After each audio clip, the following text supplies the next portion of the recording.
I'm Irene Wong, owner of ballroom dance shop called Everything Ballroom, and I'm also pro-am competitive dancer for 17 years. I'm your host for Everything Ballroom YouTube channel. Our goal is to share the joy and benefit of a ballroom dance and inspire more people to join and uh, understand this fascinating industry. So I hope you will like what we're doing. Give us thumbs up and subscribe to the channel. Today, very interesting. This first time I will have a co-host with me, and you have met this gentleman. He is a passionate dancer, instructor, and judge, and Andrea Stagano. Stefano. Welcome to be Hello. our co-host. Yes, thank you. If Thank you. you want to know more about Andreas, check out our interview before. Thank you for joining us. So, Thank do you you for want having me. to introduce our next guest, or you want me to our guest, or you want me to do it?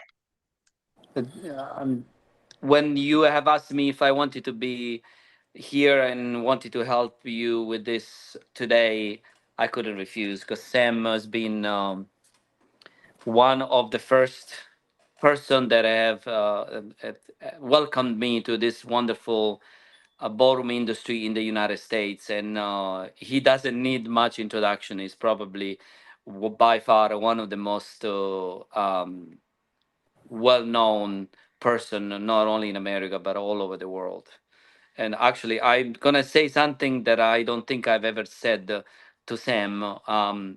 When I was a kid of maybe 14 years of age, one of my teacher told me, and I will never forget, maybe even younger, maybe 12 years old. His name is Sandro Pacetti. Great teacher, great man, great dancer. He told me, I don't know how was the circumstance, but this stayed with me. He said there is a competition in America. There is the biggest competition in the world, and this is a few years ago because I'm not that young anymore. Um, and this guy that organizes this competition, he's a genius, and his name is Sam Sodano. And with that name stayed in my head for so many years. And then when I finally moved here and I had the opportunity to meet him in person, I again, he doesn't need much introduction because he's the man. So please welcome I Mr. Sam Sodano. yes, Well, welcome. hey, thank you, Yes, Andrea. Thank you, Irene. so It's a amazing to have you. right. It's a pleasure to be on here. Um, to everyone who's out there, you're going to learn a lot about me. Nice things, I hope, and all Only. positive things because that's why I'm where I am today. Because I've always tried to live around positive things. So off we go. Very good. So thank you. I want to add that you are really a legend. I think nobody has not heard about you when we are coming into the ballroom dance world. And then you have invented the biggest pro-am competition, as Andrea said, Ohio Star Ball and many other events we're going to talk about. But before we start, I want to kick it off by asking you, one thing that make somebody don't know or that make you about you that make you think and then smile. One thing about you that you going to talk about. One thing about me. Okay, when I was a kid of 17 or 16 years old, I went to the Arthur Murray Dance Studio, and my father was there with me, and he said to me, "You can either have a down payment for a car, or you can have a down payment for dance lessons." Now, a 16-year-old boy, what do you think he would pick? He picked the car, but not me. I picked the dancing, and I've walked for the next 2 years. So it was then that I knew what I really wanted, even back then at 16 years old, that I wanted the dancing. I fell in love with it in high school. I fell in love with it when I saw it on TV. American Bandstand, and living so close to New York and Broadway, I really wanted to be a Broadway dancer, but I knew I couldn't become what I wanted to become. So I went into the Arthur Murray Dance Studios, and the journey began from there. So why, that's a very interesting. So as a 16 years old, why you didn't choose a car versus a dancing? So there must be something in you that spiked you to be making that choice. Well, What a is it? car wasn't a big thing to me because I walked to school every day. I was a walker. We didn't have buses back then. No one bused us. Uh, it was all but walk, walk, walk, walk. So I was just used to walking. And I guess what was more important to me then was my dancing lessons. Because I started out as a pro-am student. So in 1960, I was a student. So um, I know it sounds funny but the car wasn't my priority at that time. And I'm glad I didn't. I'm glad I picked the dancing because it's, Yeah, I think it sounds to me that it's important to follow your heart, even though, it generally other people will think, oh, you should choose a car, but you follow what is your calling instead of follow what other people think you well, do and make you. my father kept saying, "Are you sure? Are you sure?" When my mother said, "No, take the car," because she didn't think I could make, she was an Italian mom, her son, who didn't think dancing could really make me a living. But I said, nope, because my father felt I needed this. Okay, that's the other thing. And because he felt I needed it, I took the dancing lessons, and I went with what he wanted, even though my mother, but in the end, my mother knew I was destined to do what I'm doing. Right. So again, follow your heart. Heart. That is the sum up of everything. So even though somebody may not agree with you, but that is so important in life. I think that's a great story to kickstart. So the next question for you is that you have been in the industry for so long, and what do you see the changes? From when you started to now? What do you see the change, good and bad? Well, let me say, I started in 1960, so I've been in the business 64 years. So I came into the business because I wanted to dance. That was it. Dancing was my whole life. It still is. So my journey was just the dancing, the dancing, the dancing, and money never meant nothing to me. It's like you say, follow your heart. I was happy, and at that time, I mean, 64 years ago, what were you making? It wasn't really based on money. It was based on following a dream because I always wanted to be. This doesn't sound vain, but I always wanted to be a somebody. Okay, I always was a kid in high school who wanted to hang around with the cheerleaders, the football players, and since I wasn't a cheerleader or a football player, I became the dancer of my senior year and was voted most popular dancer, best dancer in my senior year against a football player who wanted to win it more than I did. But the girls put me in. Bravo to the woman. They voted me in because that's because I danced with them all the time. But it was something that I wanted to do, and I had a lot of different journeys in the dancing. But what was your question again, Irene? The difference, I mean, but I want to echo what you Oh, said the again, different, yeah. right? But I want to echo this point also in the dance world. Too many people focus either on money or whatever, versus you actually want to do something. You didn't follow the popular one. You follow your heart and you make it out and you still become someone important and something important. So it's also in a life journey. Also, I'm trying to say if you're passionate about something, put your heart out, you work on it, it can be something, even though other people may not agree with it to begin with, right? So that's the point I want to call out what you just said from your experience. The question is, what's the difference you see, good or bad? Well, the difference is,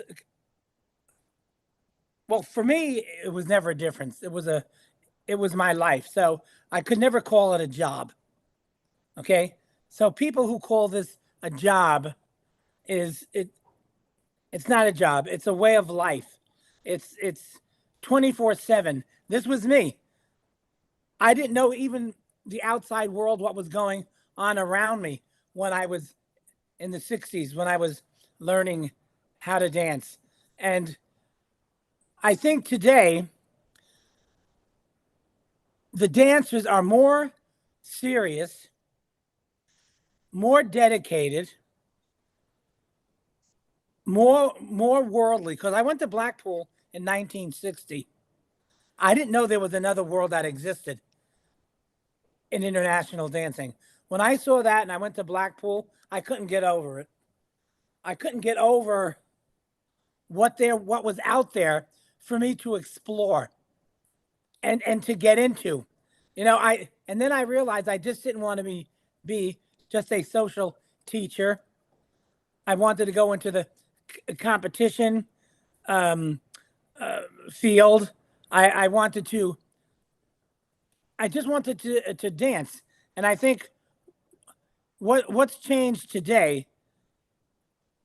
I don't think it is. It's still not the money.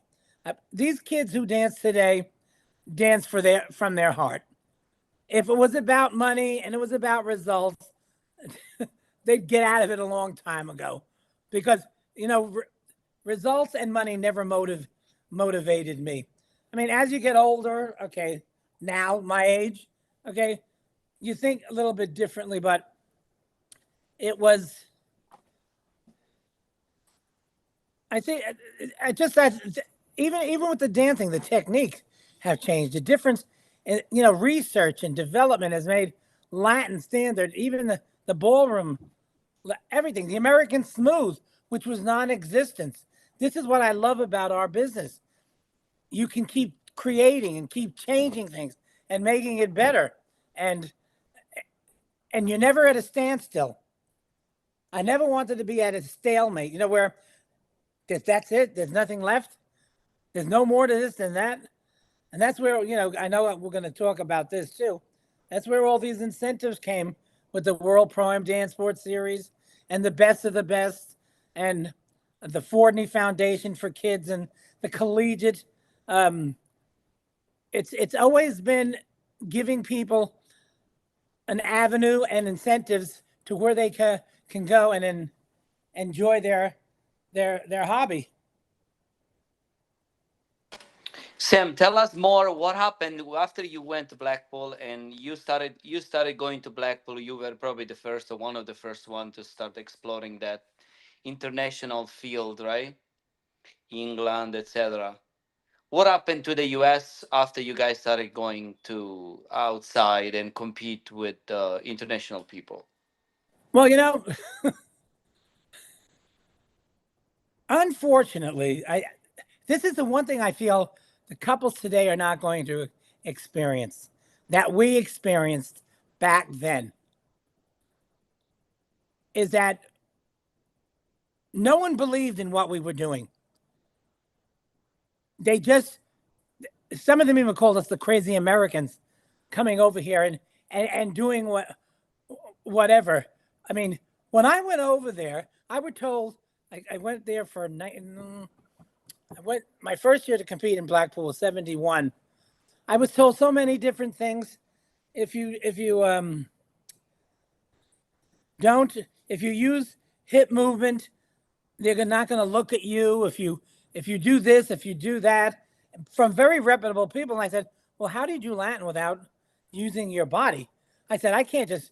Well, you're going to get disqualified. I said, disqualified. I never heard of such a thing. Well, anyway, back then we had to stick to our principles. We had to stick to what we believed in. And no one was going to, me, Bobby Medeiros, Vernon Brock, I could go through the list. We were pioneers, and we did what we wanted to do because we believed in what we were doing. Again, Irene, it came from the heart. It was all from the heart. All my choreography when I first went over there was me.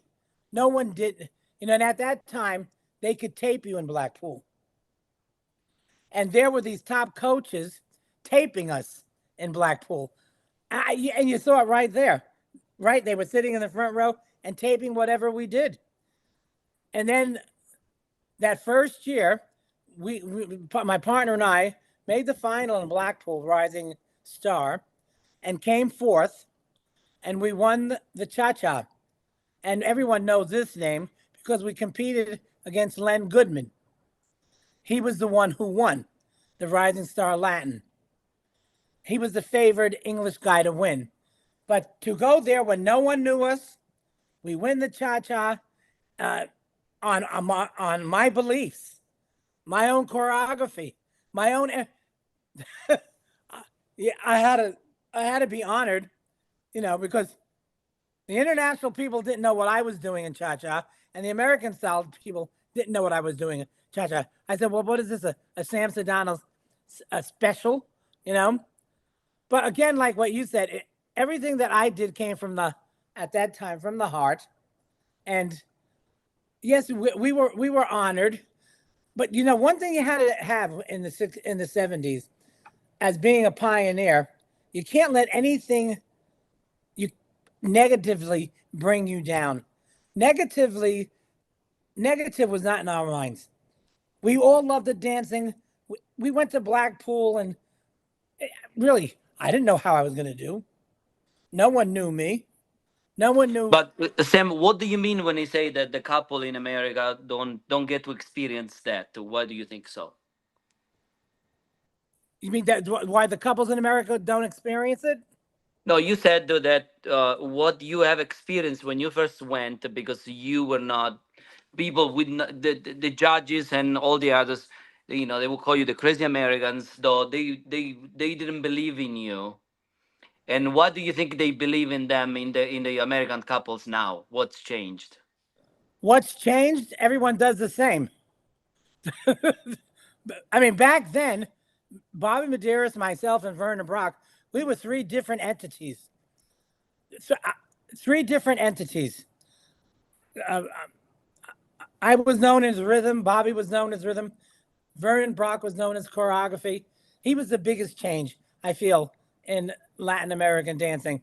Today, I can't say they all look the same, but I can't say that there's really anyone that is so different that they're going to ever experience trying to get the dance world to think the way they are doing it. But do you think there is a little bit of the global organization, because it's all say controlled and organized by the same people, and so it's all standardized, and so they don't want to get out of a certain um, organization or way of teaching because they don't want to lose the result, and so they use it. Do you think that that's the reason why? Well, the reason I think back then, when we brought what we brought to Blackpool, no one was doing it. No one was doing it. Today, they're all. I mean, the dancing today is great. It is so great. It's better than great. I mean, these kids are so prepared. God made them so put together, legs and feet and bodies, and and they really, I mean, they're doing more more people are doing today that they weren't doing back then. We were the only ones. Back then they were bouncing on the cha-cha. Back then they weren't doing hip movement or rumba. We were. I mean, 3 couples out of in 1971, not today. All these couples are beautifully put together, and they're all, yeah, no, it's just, they're all on the same journey of making their dancing excellent, and I love it. I love today, the dancing. I mean, I am Yeah. so happy that when I first went to Blackpool in 1960 on a studio trip, 1960 on a studio trip, and sat in that third balcony with my little old student who was 80 years old. We had a cart up to that balcony because it was a studio trip. Compared to what I'm seeing today, it's the journey was worth the trip. It was just seeing all these changes and everything. I'm so glad I was given this gift to live through all these decades of changes. Yeah, I would see, just try to echo Andrea's comments. I myself, so based on what you see, there's a good and bad in both, right? So the goodness seems like you have an organization to more organized. But the maybe when it's too organized, the goodness is that you have a curriculum, you have federation, be helping them. Yeah. So we'll help each other grow, and that is a good thing. But potentially there is a negative things is that maybe too hinder for people's creativity to go outside the box because you're boxed in. So it is a balance, I think. How can we not go too far this way and go over this way, but it still allow, have organization to support more dancer, make it bigger, make it, more organized with a principle, a discipline, because become a dance sport. You have federation, judges, you have the choreography. So it's everyone is follow what you guys have established, which is a great thing, right? But will that be, too much control? Then people lack of creativity, go outside the box. I think that's what Andrea is, Well, I talking think about how today to. with, and I'm not going to get into politics because it's not worth it, but there are different organizations that have different reasons for different things for their couples. Uh, I've never been that way. I've always been open-minded. I think that everyone should learn from everyone and become themselves through all this knowledge and education that they learn. But sometimes what it becomes today is that these couples feel that and it is difficult when you go over to Europe or where there's a lot of couples. If you don't, I mean, you must, if you're really not known and the judges don't know you, it's very difficult to get called back. I mean, because like, and especially, I don't know how they do it, and I judge all the time in Blackpool. I They say call back, well, I don't know, 90. Well, how the hell do you judge?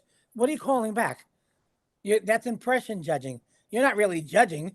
You're just judging what you think. I don't know what stands out in your mind and what's acceptable. But as long as we keep letting these couples, which I don't see, I mean, it's not that it's happening. As long as these couples can still have a backbone and have their own mind and do things that they feel they can do without getting ripped apart on, whether dancing at this comp or that comp or going to that coach or this coach. It's some people don't even want to know what coach you go to, because if you do, that's taboo. You know, I think the more open minded you are, but unfortunately, some couples latch on to some coaches, some organizations, and feel that's the way to go. I'm not saying that's the way to go, because good dancing should always prevail. But being in this business and judging for over 45 years, sometimes I can see results even before they announce it. Even while I'm putting my marks down, even though I know that it's not the way it's going to come out, but because I've been judging for 45 years with these people, I you know, but basically the winner, the one who wins, in my opinion, is the champion. You can't be a champion on falseness. I mean, you can't be a champion because this one was behind you, that one was behind you. You had to have the qualities, uh, and I hope it always stays that way. That the person who becomes a champion has the qualities to maintain that. Andrea. I'm just thinking of what I agree with you 100%. I also think that differently than when you guys went to Blackpool, you did not have, quote unquote, you did not have teachers. You did not have anybody behind you that would tell you go to Blackpool and take lessons in England with this, and this guy if you want to win or if you want to make the final. It was Right. all you, and that made you who you are today, because you had to learn the hard way. If you wanted to win, you really had to understand what could make you special and different to become the dancer you have become.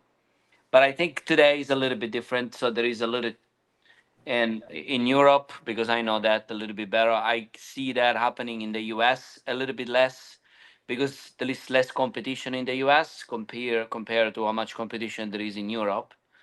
As far as number of couples and quality of dancers per capita, for how many people live in this country and how many people dance and want to learn how to dance.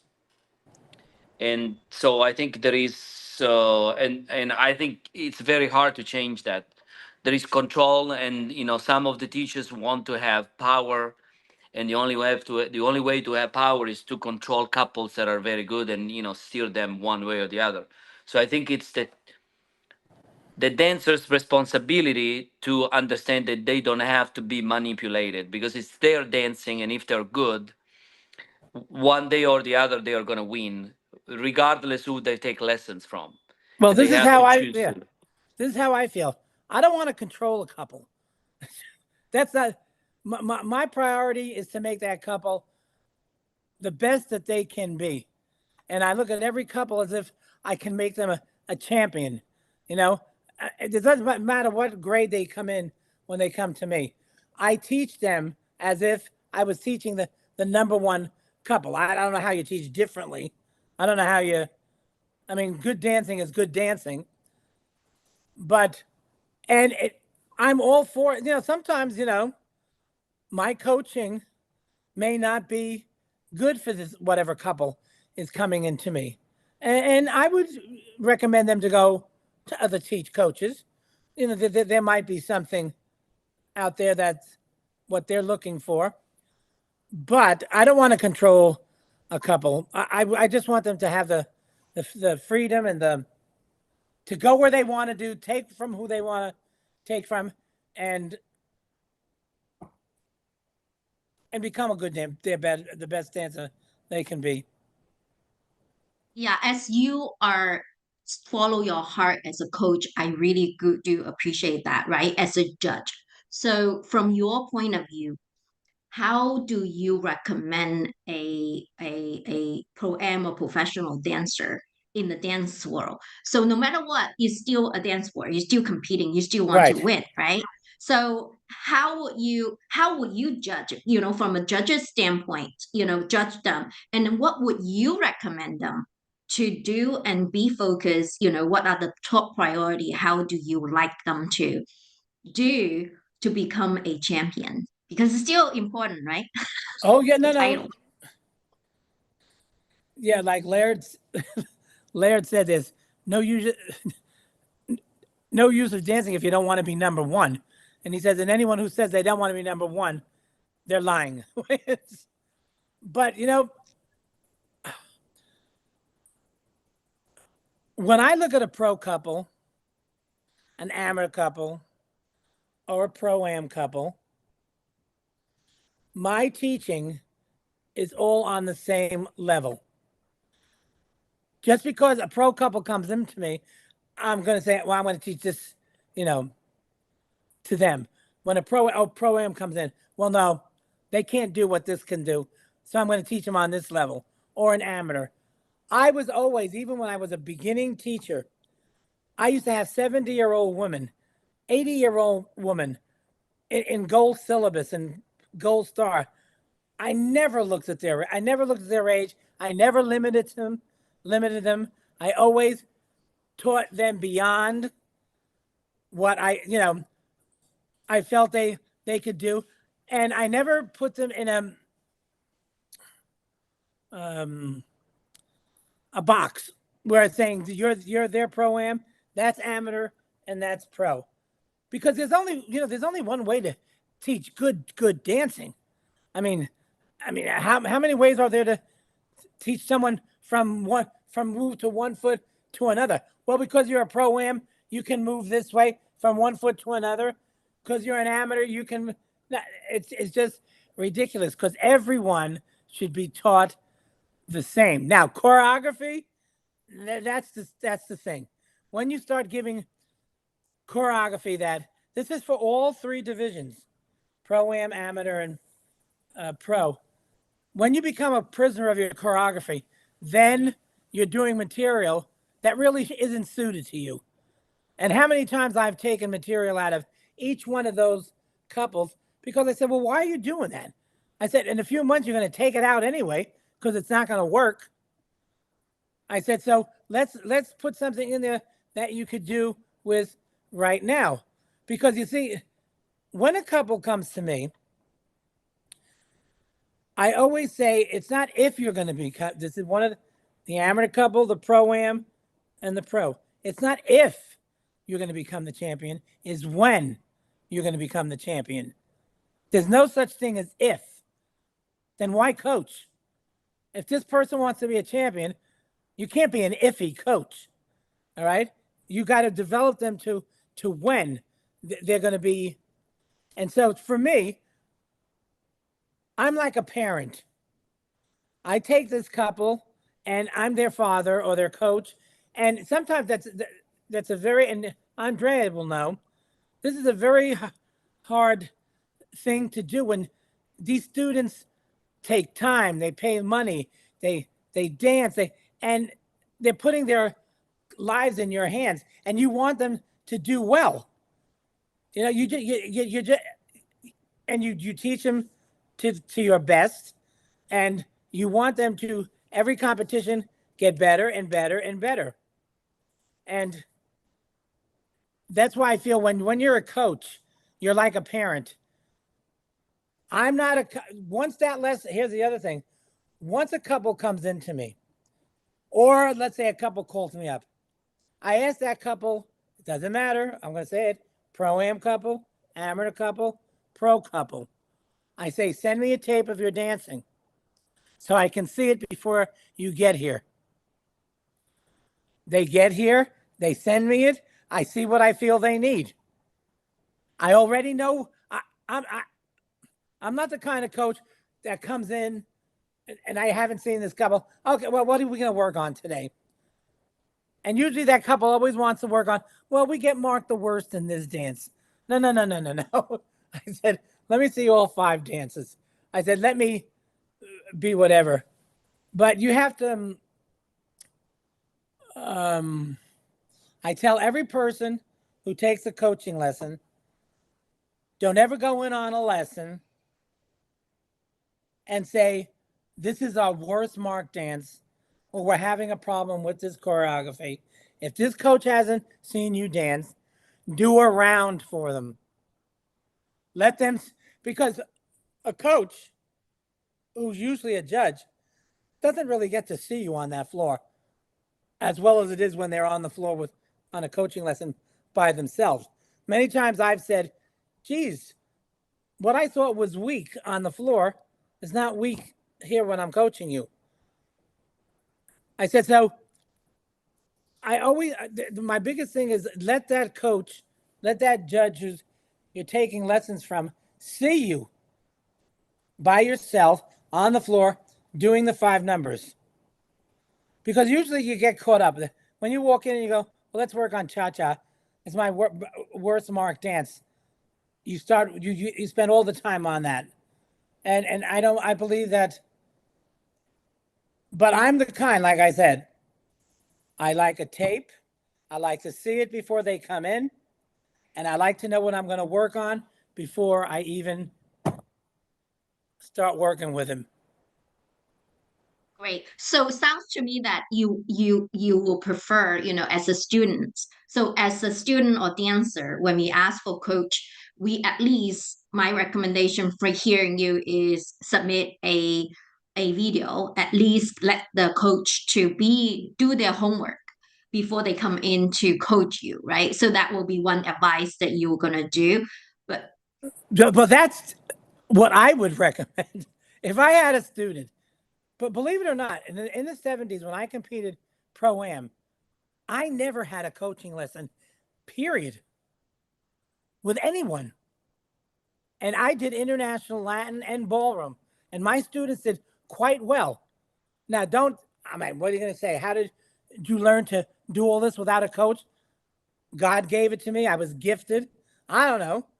But I never had, it's not like today where you get gobs and gobs and gobs of coaching. And like I said, they're so serious today. Back when I had my students, I did it all. It was me. We didn't do coaching, but It's I because feel we're that lazy. It's because we're lazy teachers, Sam. We need somebody else to tell us what to do with our students. you are far from lazy. You're one of the best men on the floor. What are you talking about? Here's the other thing. You know, talking about this. Here's the other thing you have to, when you're a judge, I learned this a long time ago. You can't judge the student with who she's dancing with as far as the teacher goes. Everyone wants to dance with the number one, because they think that's going to make them win. And then when they don't win, I don't know what happens. But I don't. I look at these students. It doesn't matter if it's a competition. All right, they say this is the other thing. When you do single dances, you're not judges a couple. You're judges of students competing against each other. Then when you get to the championships, you're being judges a couple. Who the hell has time for all that? I just, it's the overall. It's the impression. What? But I could tell when a student is moving on their own, is moving well, and it's usually because of people like I'm not building you up, Andreas, but it's because of people like him. He's a gift. I've marveled over some of his students and what he's done with them, and that's the proof in the pudding. So here's the other thing. Always been in the proof of the pudding of when I started. My students would not take the floor unless I approved of what they dressed, what they wore, everything, because they were a reflection of me. And I used to train them to that point that they were going to win. And that's the only way I used to know how to train. I never knew how to train. I did the best I can with what I knew. But yes, next. Yeah, Yeah, but I just want to echo this portion because it's quite important, at least as a pro-am dancer and competitor, right? So we all want to win, like we said. If we don't want to win, we are not really even competing. Right. Besides, we have fun. Pro-am is a little bit different. I like to do it because I have fun as well. So of course, in the deep of my heart, I want to win, but I also want to make sure I have enjoy, I have fun. One of the things that I, as a competitor dancer, that I hear a lot is that because we all want shortcuts, right? So by have coaches and knowing the judge, so that might give us shortcut. That's has been, what we call the political side. A lot of students feel that they're not being judged, really for their dancing. But like what you said, if you think everybody want to go for, the champions or whatever, um how can or afraid to, because I'm not coaching with someone, they don't mark us, how can we, remove these kind of idea, or make people feel more comfortable being judged fairly, or we don't have that problem. I trust you not doing that. Is it the industry doing this? How can we give the student or the teacher the the faith or the feeling that it's not being? Okay, now knowing me and knowing my being as a human being and judging for 45 years, and in the beginning almost judging 40 competitions a year,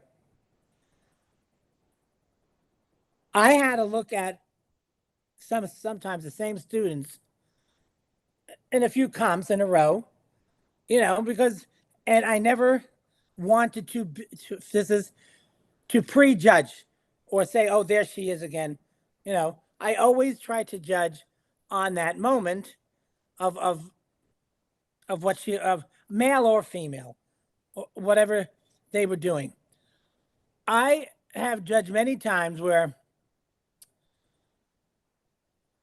I am standing next to a judge. We had open marking, and this judge was giving first, and I was giving last, or I was giving last, and he was giving whatever. And I've come to the conclusion when students would come over to me and they'd go, "What in the hell?" I said, "No, there's no what in the hell. this is the nature of the beast.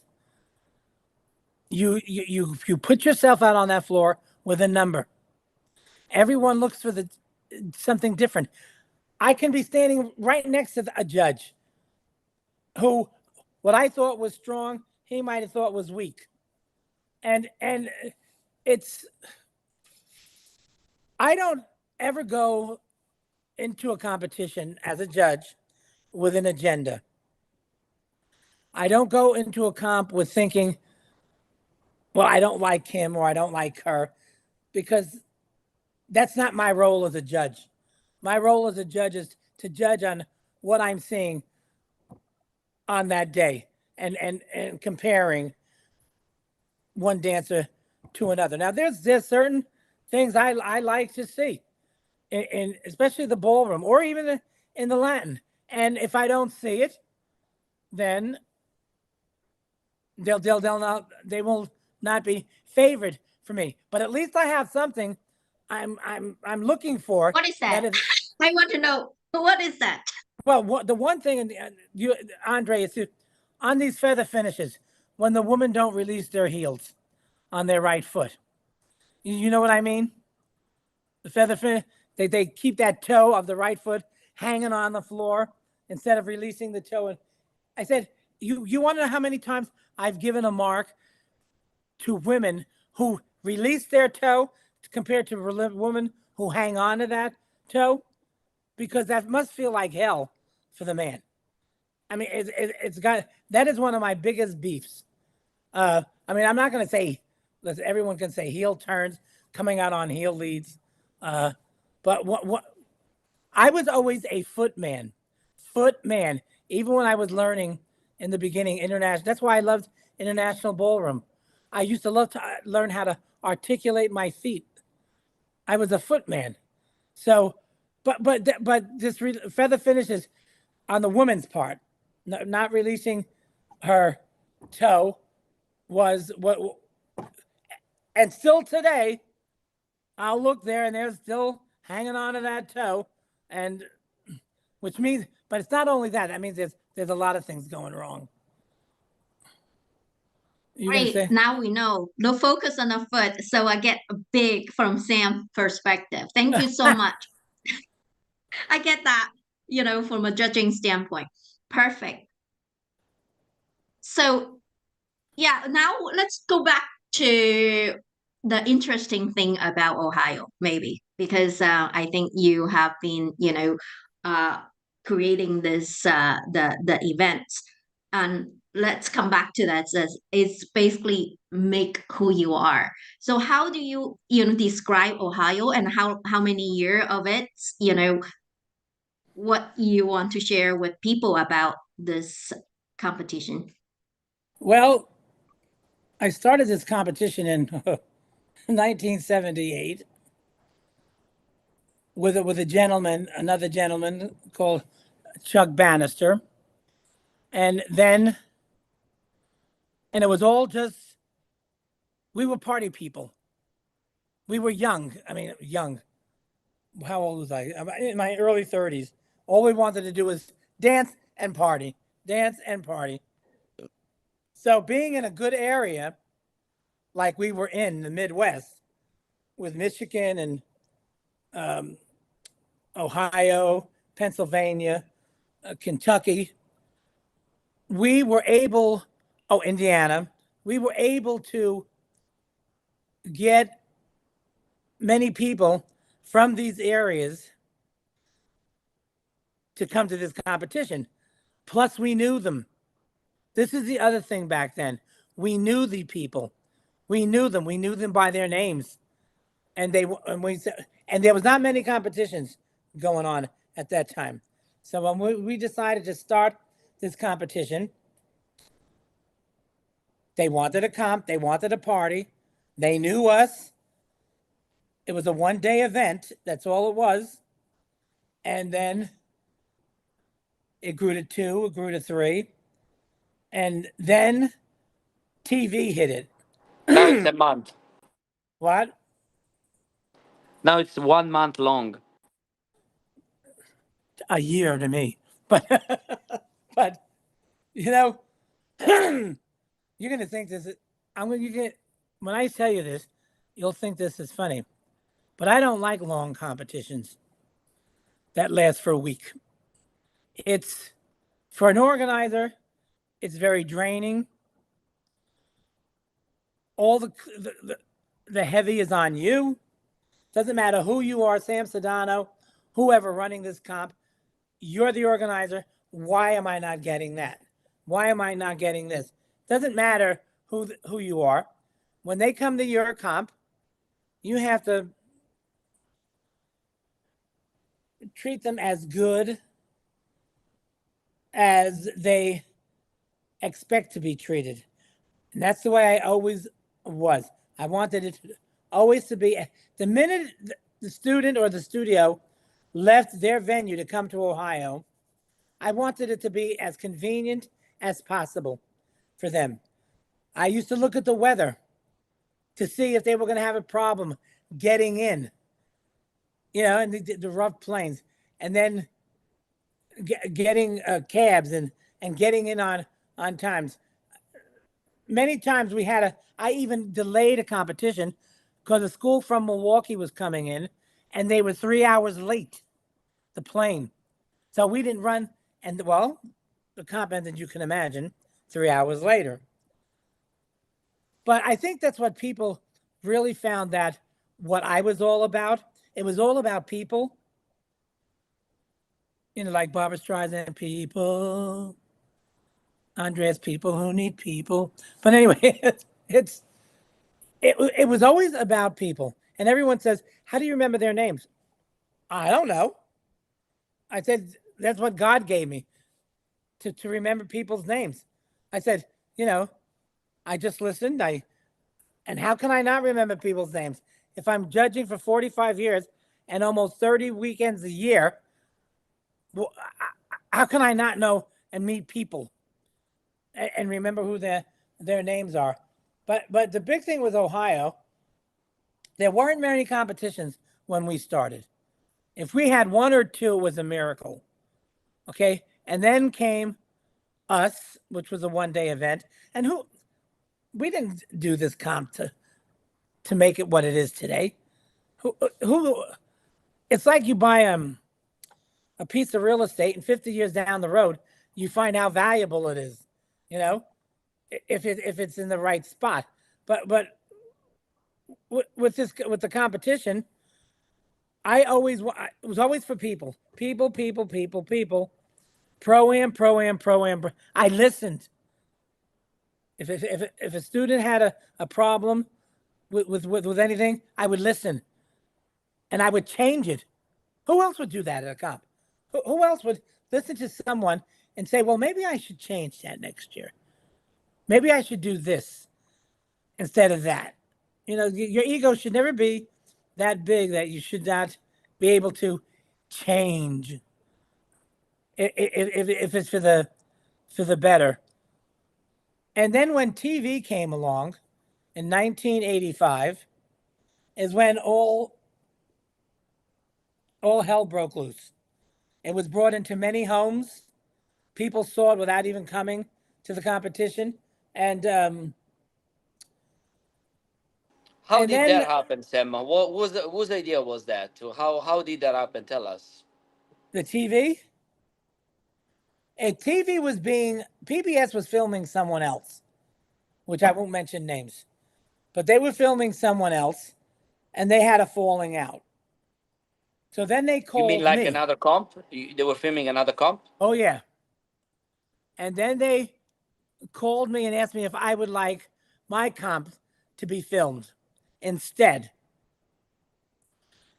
Oh, and I got phone calls. How could you do this, Sam? These are your friends. I said, but they called me. This is business. Why would I say no? I said, I can't help it that you didn't work it out with them and now they want to come to me. I said, so no. And I got grief on that too. But TV is not what it's made of to be. It's a great thing, but you talk about pressure, stress. I always say this. I don't know how I made it this long with the stress that has been put on me with this comp with the TV and hotel rooms. I could go on and on and on. And but I also knew when it was time for me to say "c'est la vie" because after a while it was getting it was getting to me. I'm still involved. I'm still running it. I mean, I'll never leave it because that's my life right there. But I always like I said in the very beginning of this, to be creative, to have creative things. What I can't think that what I'm doing right now, even now, is it. This is it. There's nothing else in life. You know, there's got to be even more to give to the ballroom industry, or for the ballroom industry to give to the people. I mean, we can't just stop where it is right at this moment. We got to keep creating things for people, but having it with people in mind. Because after a while, this is again, even though I love competitions, competitions get to be old hat too. You know, because when you're running 100 and something a year, that's a lot of competitions. So if every comp is not trying to be creative or their own individual, they're going to fall in that trap of, oh, you know, a successful comp is 3,000 entries. If that's what you're happy with, if you're happy with 3 to 4 to 5,000 entries, that's fine. There's nothing wrong with that. But I think everyone would like to grow. And this is where the World Pro-Am Dance Sport Series came in. It gave everyone a reason to go to all these different comps and get points and win some money. And then the best of the best to represent the comp that you won it at. And then if you're the overall winner, to do the show number in Patel Hall. And then the Fortney, the kids, the collegiate. Yeah. And I'm still trying to think. Tell us what's new at Ohio this year. You, I'm afraid I'm Andreas. not that new. Okay, now I never did a nightclub night. Never in 47 years, but I'm doing it. And what it is, it's going to be what I was brought into the world of nightclub dancing in the 50s and the 60s. Okay? The Palladium, the Corso style, I'm still looking on Facebook trying to find all these old tapes of all these old mambo dancers and cha-cha dancers and blasting it all over in the nightclub, using pictures of me in the 60s, bringing it back to where nightclub dancing was. You see, so here's the other thing. Listen, I'm all for fun. This is going to be fun too. But when it's just nothing but fun and it's social, what do they call them? What dances do they call them, Andrea? Party dances, whatever it's called. I don't know. But I'm going one step further. I'm calling it nightclub dancing. You come with a black slinky dress or black hose or gloves, or the women and the guys with their something that's more authentic in the dancing. And this is when, what day? Tuesday night, Andreas. At So 8 o'clock. you keep telling about creative gift to people. So one thing that I just want to make sure I got it is that you add something new to your event in Ohio. Tuesday night have a big nightclub partying. Yes. We're going to have a bodyguard at the door. We're going to have, well, yeah, it'll be decorated to the nines. And I really don't want students to come in with their competition dresses. They wouldn't go to a nightclub with a competition dress on. Just wear I don't know, something nightclubish, something that's appealing for that evening.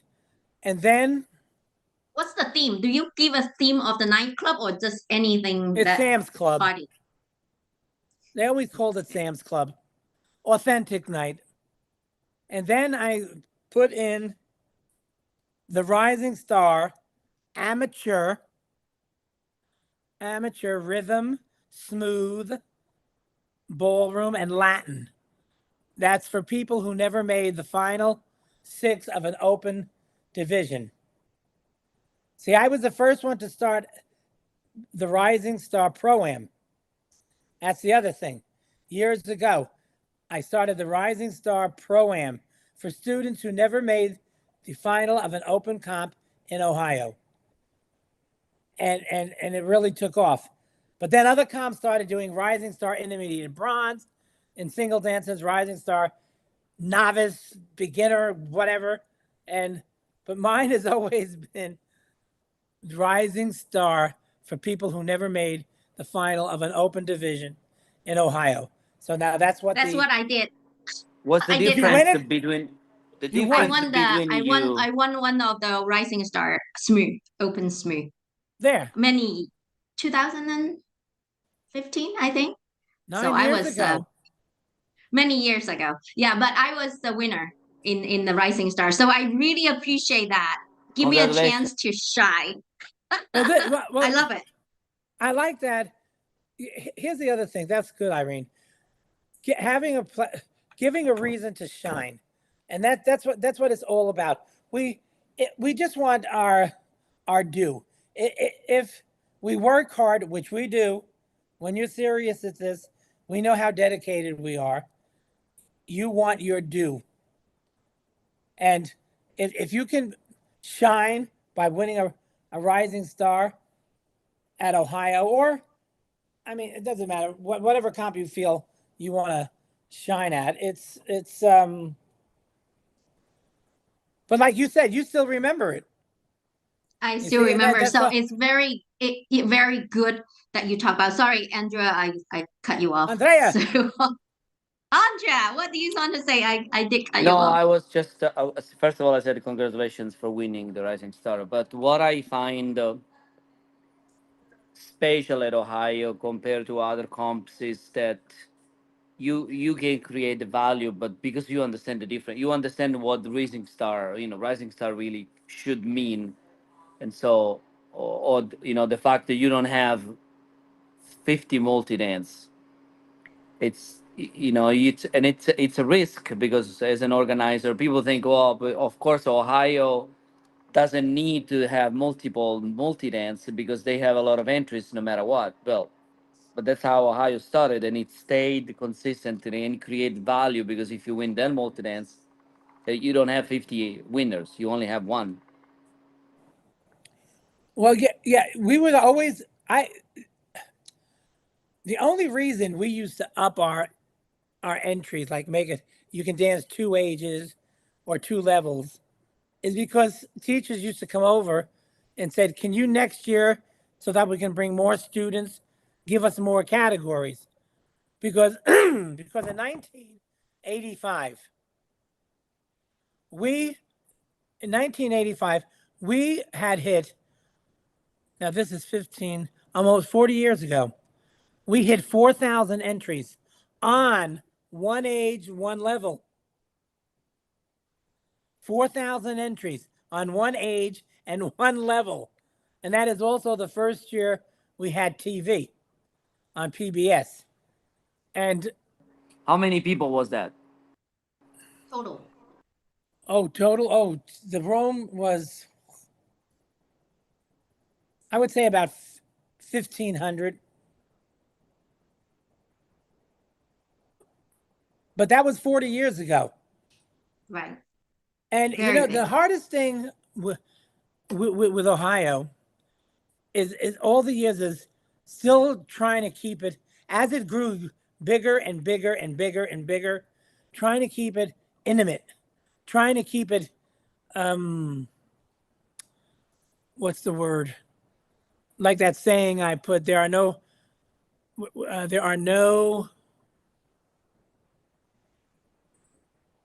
There Billy, are no strangers. there are no strangers at the Ohio Star Ball, only friends we have yet not met.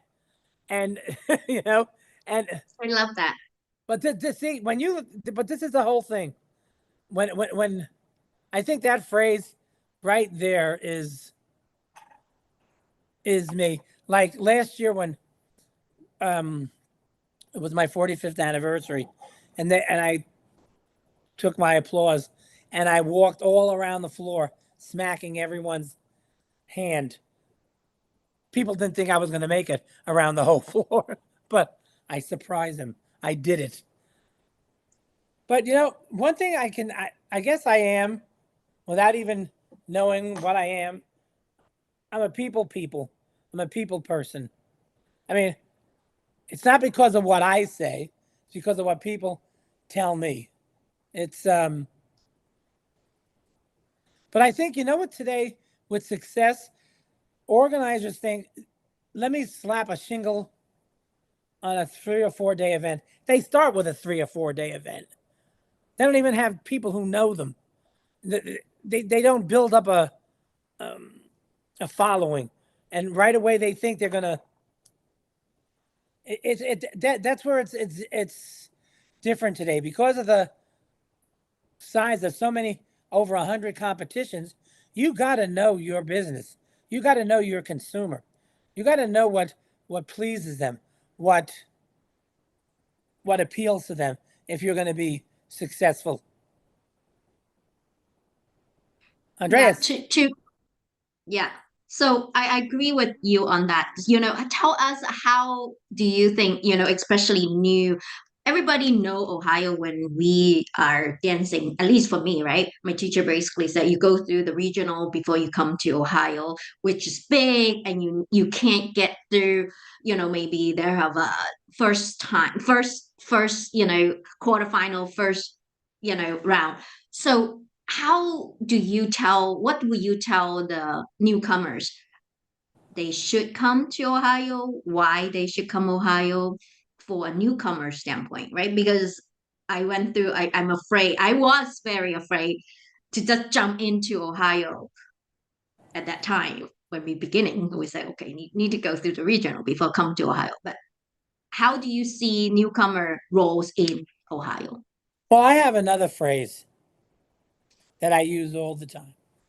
Participation is the first step towards winning.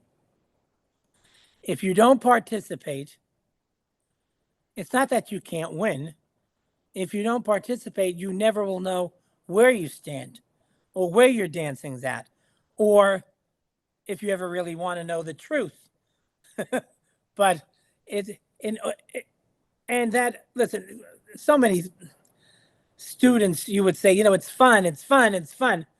And then you go to the comp, and people would go to a comp because I said, it's fun, it's fun. I can see she's frightened to death. And I'll walk over to her and I go, isn't this fun? She goes, yeah, it's real fun. I'll say, well, remember, this is the first step towards getting anywhere in the dancing. And it challenges you and it makes you a better dancer in the long run, much quicker. But and I always say, don't let a result, this is my favorite for amateur, pro-am, pro. Don't ever let a result govern your career with dancing. My God, Andreas, you know it as well as I do. I wouldn't be where I am today if I let a result govern on what I did at a competition. So you have to, yes, it is fun, but when you spend the money on costumes, on the coaching, on the trip, on the teacher, and it's got to be because you love what you're doing. It gives you something in life that you need and you want. Unfortunately, you can't always win, and this is why a lot of times I'll constantly go up to students, and I'm not going to mention students' names again. Andreas has one of them. I marvel on how well she's doing, because I saw this woman before. It's amazing how she's improved. Amazing. And I'll occasionally go up to her and tell her, I wanted you to know how. That's the other thing. I think people should be also told now and then how well they are doing and how you've seen improvement. And that's it. No other reason. Not that you want lessons, not that you want them to, you know, you just want them to know that you see, and especially when it comes from a judge. But it's just, well, Irene, how it is for a judge to come over and say, Irene, you danced great tonight, and just Oh end it wow, like my that. God. Yeah, there's no other reason behind it. That's it. Because and I as so you know, appreciate that. yeah, when you go in for lessons all the time, you don't hear that all the time. You just don't hear that. So it's all right to every now and then to get to hear it. I Andreas? love what you said. That's so important, right? So as a student, we need positive reinforcement, which I understand a lot of us as a student, I always criticize myself, right? The teacher, I really appreciate my teacher, why we get to there. And then they always stop me and say, hey, don't focus on what you do bad because that's what we do as a student. We want to be better. But the teacher, I really appreciate my teacher, John and Stephen, and say, stop not looking at what you do bad first. Let's look at what you have done good. We always get the video and then review that. That to me is quite motivating. I think, like what you said, we need the reinforcement of that to keep us going, right? Keep us going and continue. And as a yeah, I really appreciate what you said. As a judge, as a teacher, if we can give positive enforcement, and what you said is so important is that don't let the result guide us. And we love dancing. Oh yeah, because when you love something like the dancing, it's full speed ahead. It's, Yeah, I was said I will dance until I die. People are saying, "You're still dancing?" I said, "What kind of question is that?" Of I course think, I'm yeah. dancing. Well, people say to me, "When are you going to retire?" And I go, "Retire from what?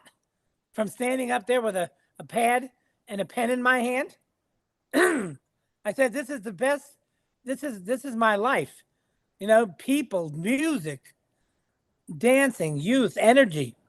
Why would you want to retire from that and then, all right, I'll retire and just lay in my lazy boy. We'll see how old I get then." Exactly. I think, sometimes the hard thing I'm trying to repeat and repeat for a lot of dancer, we dance not only because we want to win, right? It's a motivation. If I keep saying that if I don't compete, I don't know where I get better, is get me faster to get better. Like what I said about Ohio. Even though we are afraid, like what you said, be honest to ourselves to understand where we stand. Reality set in and then say, oh my God, there's so many good dancers. Then I want to win, then I need work harder. So if we're willing to accept the reality, and it's very humbling experience to my point, because we are very go-getter and we always feel we get a lot of successful easily. But when we start something new, and let us be humble and be okay to start from the ground zero and work it out, right? So that's what my experience, and so humbling, and Well, I'm my grateful for my this opportunity. my biggest complaint is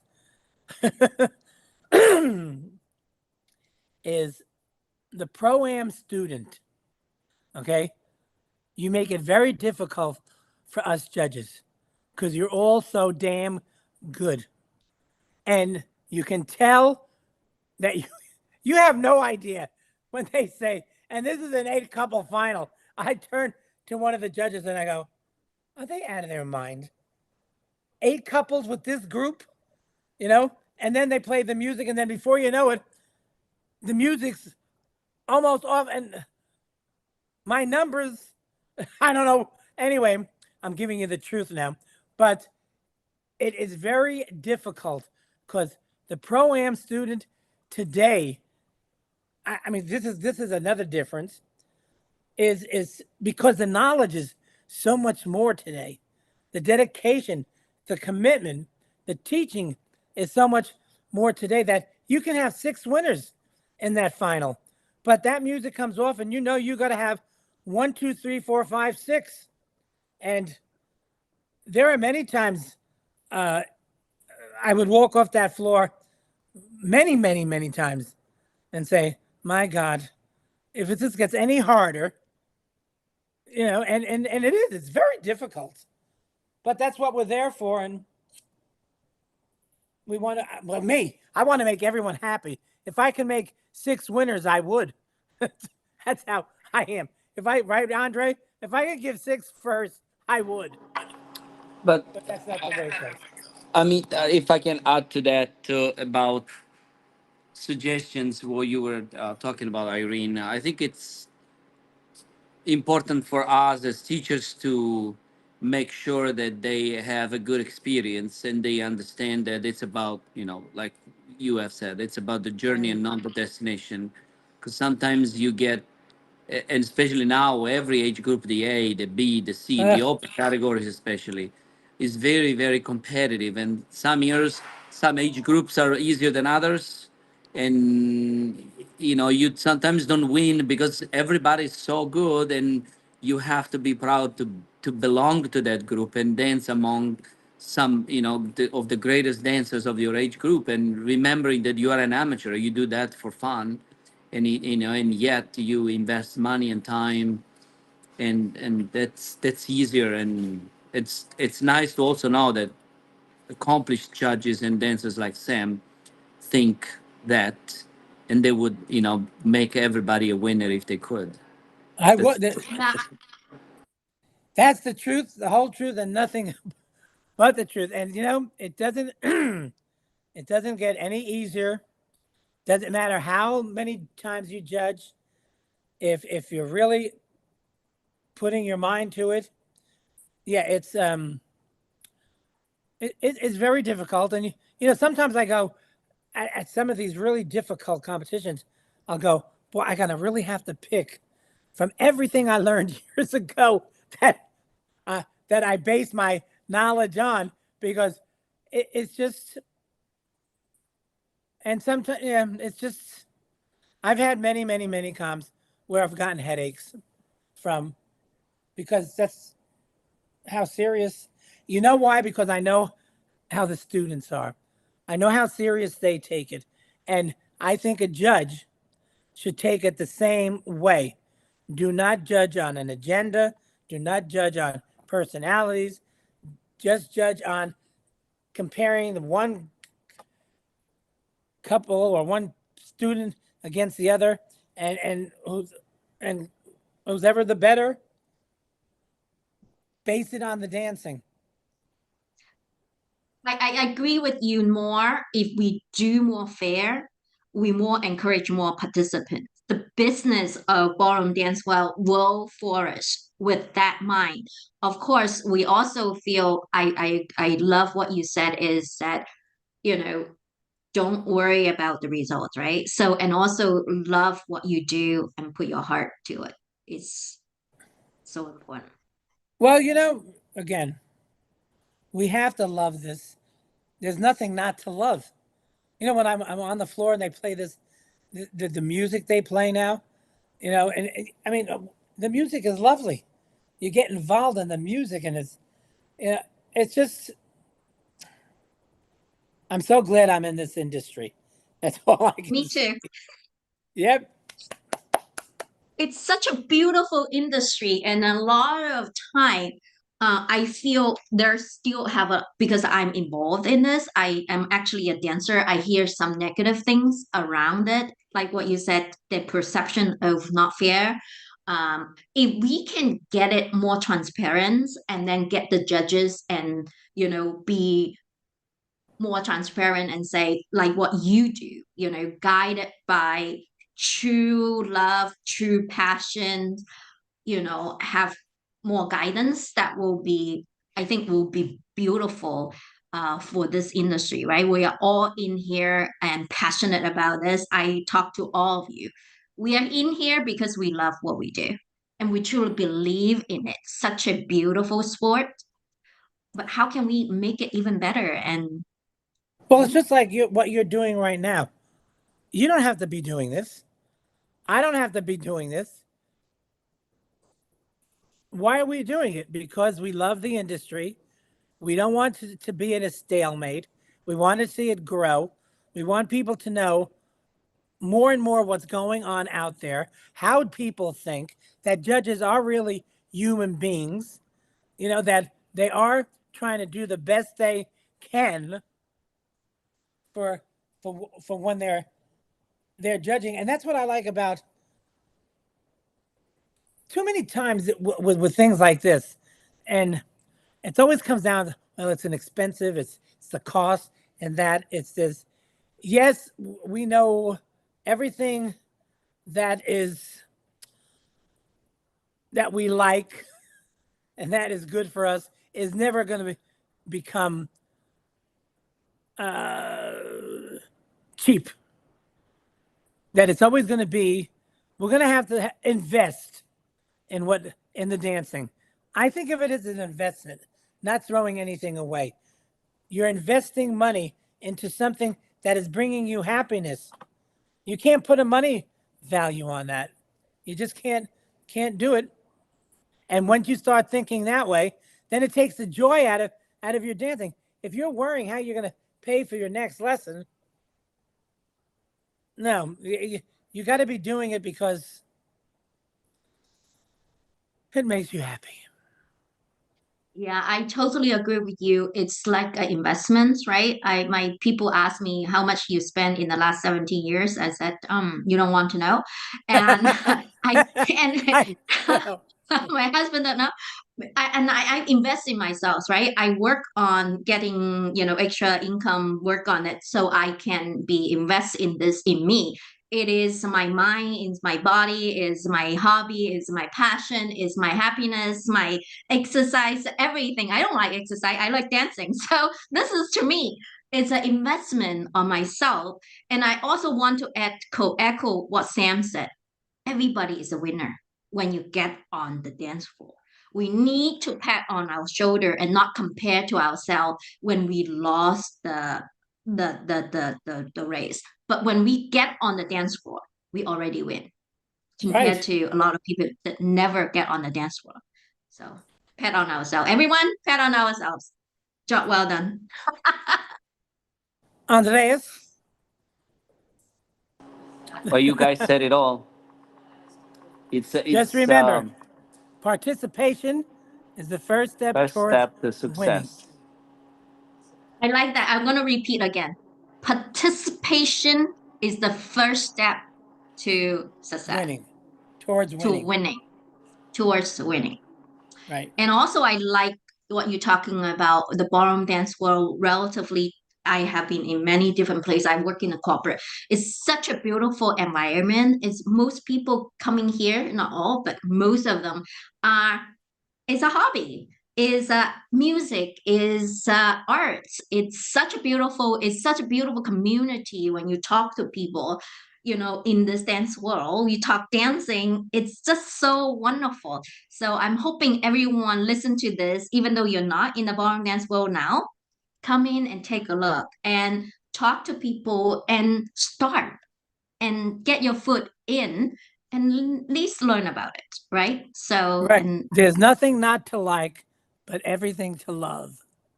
How's that, oh, Andreas? love that. I love that. Thank you so, so much. Thank you. And Thank you.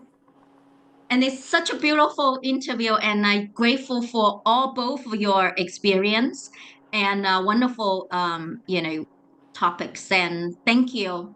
So I'm going to stop recording and the YouTube. If audience want to have questions, um, they can ask. Is that okay, or you want to keep Yeah, it go going? ahead. If they don't, I'll say lovey. Sam, Okay.